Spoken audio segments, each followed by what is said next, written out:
ጥፋት እዛ ሀገር የጥፋት ሬሳ ሰው ሲሞት ሬሳ ሲሆን ሬሳውን ባስቸኳይ ወደ ሀገር የሚወጡት ክሱና የዛ የጅናዛ መብት እንዳይጠበቅ ለማድረግ ነው። ለምንድን ነው ሬሳ የሚሄደው ልጁ ተይዞ ፍርድ ሳይሰጠው? ይህንን ቪዲዮ ሼር ላይክ ያደረጋችሁ እስከ መጨረሻው ድረስ እንድታዳምጡኝ ስል ከወዲሁ ጠይቃለሁኝ። ምክንያቱም እዚህ ቪዲዮ ላይ ብዙ መረጃዎች የማካትትላችሁ ይሆናል። ሰላም አለይኩም ወራህመቱላሂ ወበረካቱ። እንዲሁም ክርስቲያን ወገኖቼ ሰላም ለእናንተ ብያለሁኝ። መግቢያ ላይ እንግዲህ አስደምጫችኋለሁ ማለት ነው። ሰው በሰው ላይ፣ ሰው በወንድሙ ላይ፣ ሰው በቤተሰቡ ላይ የከፋበት ዘመን ላይ ደርሰናል ማለት ነው። ሁላችንም እንደምናውቀው ቴዲ ወንድማችን ከትላንት በፊት ማረፉ ተሰምቷል ማለት ነው። ነገር ግን በገዛ ጓደኞቹ እንዴት ሊገደል ይችላል? እንዴት አድርገው ገደሉት እያላችሁ ብዙ ጥያቄ የምታቀርቡ እህቶች አላችሁ። ቤተሰቦቼ እንግዲህ ወንድማችን ቴዲ የተገደለው በገዛ ጓደኛው፣ አብሮት በበላ ጓደኛው ከኢትዮጵያ ድረስ ጩቤ አስልኮ ነው የገደለው ተብሏል ማለት ነው። ተወግቶ እንግዲህ ማንኛችንም የምንመጣው ሰርተን ሊያልፍልን ሰርተን ልንለወጥ እንጂ የማንም መጫወቻ ልንሆን ወይም ደግሞ የማንም ንዴቱን ማብረጃ ልንሆን አይደለም። እንግዲህ ወንድማችን ቴዲ እንደምታውቁት ስንት ለፍቷል፣ ስንት ተንከራቷል። በባህር ስንት መከራ አይቶ ነው የገባው። እንግዲህ ከገባም በኋላ በገዛ ጓደኞቹ ህይወቱ ሊያልፍ ችሏል ማለት ነው። እንግዲህ አዲሱ መረጃ ምንድነው? የቴዲን አስክሬን ወደ ኢትዮጵያ ለመላክ ግሩፕ ተከፍቶ ብር እየተሰበሰበ ነው የሚገኘው ማለት ነው። ወንድማችን ብሬክስ ያስተላለፈው መልእክት አለ፣ እሱንም የማስገባላችሁ ይሆናል ማለት ነው። ምንድነው ያለው? እንግዲህ በሳውዲ አረቢያ በሪያድ ከተማ ላይ በፖሊሶች እጅ እንደሆነ የወንድማችን ቴዲ አስክሬን ተናግሯል ማለት ነው። እና ይህንን አስክሬን ወደ ኢትዮጵያ ለመላክ አሁን ላይ ምን እየተደረገ ነው? ብር እየተሰባሰበ ነው ማለት ነው። የልጁ ሀቅ ሳይወጣ የልጁ ፍርድ ሳይገኝ አስክሬን ወደ ኢትዮጵያ መላኩ እጅግ አግባብ አይደለም። አሁን ላይ እንደምታውቁት ማንኛውም ሰው ሞተ፣ ተገደለ ይባላል። ያ የሞተ የተገደለ ሰው ግን አስክሬኑ በፍጥነት ወደ ኢትዮጵያ ነው የሚላከው። ይሄ መሆን የለበትም። ከዚህ በኋላ የሚሞት እንዲኖር መደረግ የለበትም። ምክንያቱም አንድ ሰው ይገላል፣ ገዳዩ ፍርድ ሳያገኝ፣ ገዳዩ ቅጣት ሳያገኝ የሟች ቤተሰብ አልቅሶ ተክዞ ብቻ የልጁን አስክሬን ተቀብሎ በሀዘን እያረረ ልጁን ይቀብራል ማለት ነው። ገዳይ ግን በነፃነት እዚህ ሀገር ላይ እንደፈለገ ይኖራል። ይሄ መደረግ የለበትም። ይሄ እንዳይደረግ ደግሞ ምንድነው ማድረግ ያለብን? ሬሳውን ወደ አገር ቤት መላክ የለብንም። አስክሬኑ መቀመጥ አለበት። የሟች አስክሬን እዚሁ ከተቀመጠ የሳውዲ አረቢያ ሕግ ደግሞ ገዳይን ከየትም ማምጥቶ ሕጉን ያስተላልፍበታል ማለት ነው። የሳውዲን ሕግ መቼም ሁላችንም የምናውቀው ነው። ምክንያቱም የገደለ ይገደል፣ የሰረቀ እጁ ይቆረጥ ነው የሚባለው።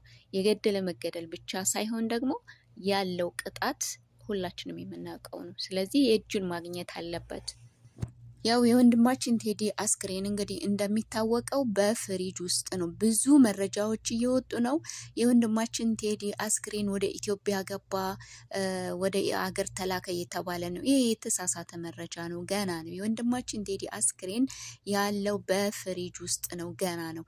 ግሩፕ ከፍተው ብር እያሰባሰቡ ገና አስክሬን ሊላክ ነው እንጂ አስክሬኑ ወደ ኢትዮጵያ አልተላከም፣ አልሄደም። ያኔ አንዳንድ ጊዜ አገኘን ብለን መቼም መዋሸትም ጥሩ አይደለም። ግሩፕ የተከፈተው ለምንድን ነው? ለወንድማችን ቴዲ የአስክሬን መላኪያ ተብሎ ነው። ወንድማችን ቴዲ በሳውዲ አረቢያ ሕግ በሹርጣዎች እጅ ነው፣ ፖሊሶች እጅ ነው። አስክሬኑ ገና አልወጣም።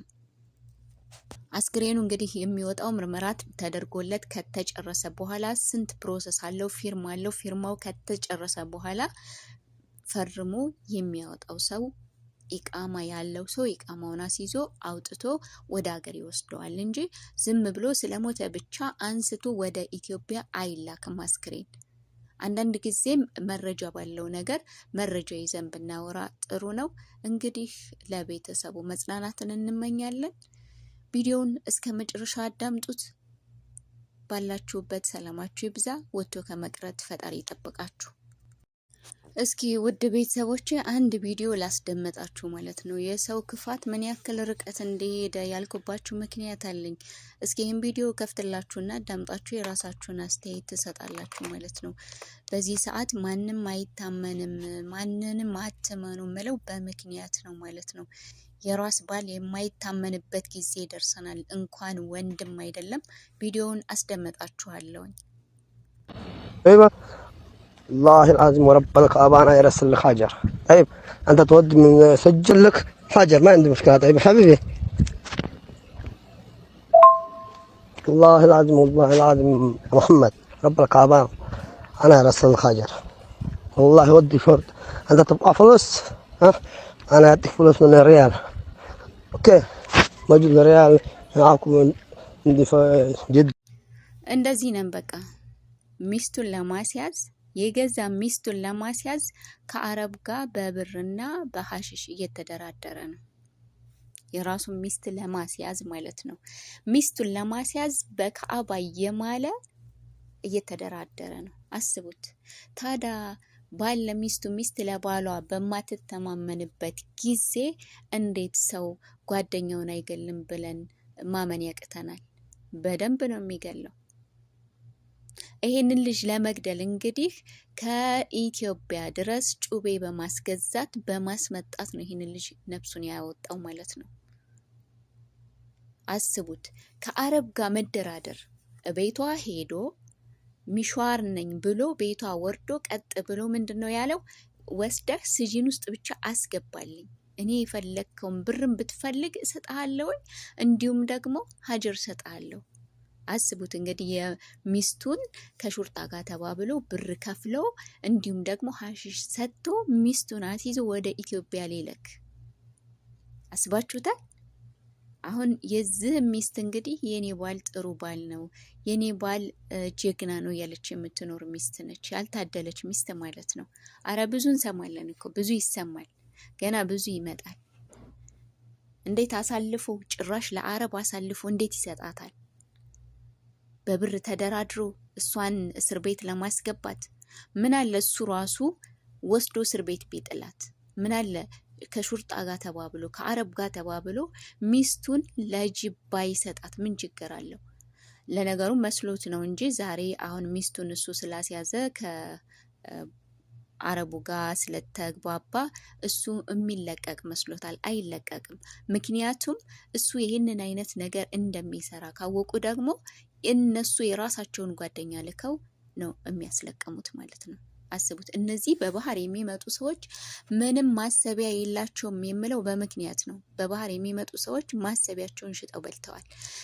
ተገዳደሉ ቢባል በባህር የሚመጡ፣ እርስ በርሳቸው ተያዙ ተጠቋቁሙ ቢባል በባህር የሚመጡ፣ ከዛ ውጭ ያሉ ሰዎች ይህንን ተግባርና ይህን ድርጊት አይፈጽሙትም።